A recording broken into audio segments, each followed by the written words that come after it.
नमस्कार, मी गीतांजली केकरे group of media channel मध्ये आपलं सहर्ष स्वागत करते। पाहूयात आजची एक महत्त्वाची बातमी। लाखो भाविकांच्या उपस्थितीत ज्योतिबाच्या खेटे यात्रेला सुरुवात। चांगभलच्या गजरात ज्योतिबाच्या पहिल्या खेट्याला सुरुवात झाली। कोल्हापूर ते ज्योतिबा डोंगर असा पायी प्रवासाने रविवारी ज्योतिबाचे दर्शन घेतले जाते।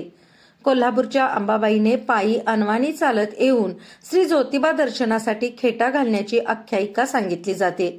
हीच परंपरा चालू ठेवत कोल्हापूरचे भाविक ज्योतिबाच्या दर्शनासाठी अनवाणी पायी चालत रविवारचे खेटे घालतात।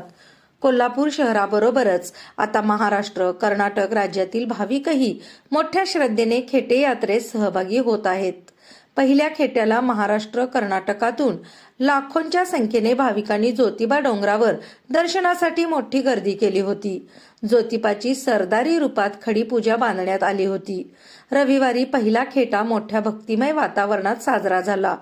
कोल्हापूर, वडणगे, निगवे, कुशिरे, गायमुख मार्गे ज्योतिबा मंदिरात भाविक चालत आले होते।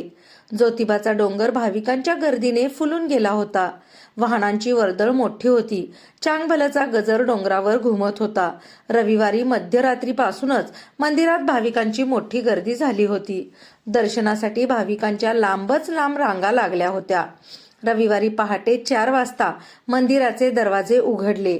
सकाळी 8 ते 9 अभिषेक, सकाळी 11 वाजता धूपारती, दुपारी 3 ते 4 अभिषेक, रात्री पालखी सोहळा संपन्न होणार आहे। ज्योतिबाची सरदारी रूपात खडी पूजा बांधण्यात आली होती। कोल्हापूरच्या अंबाबाईने पायी अनवाणी चालत येऊन ज्योतिबा दर्शनासाठी खेटे घालण्याची आख्यायिका ज्योतिबाच्या पुजाऱ्यांकडून सांगण्यात आली। ग्रुप ऑफ मीडिया चॅनलला लाईक करा, सबस्क्राईब करा आणि शेअर करा।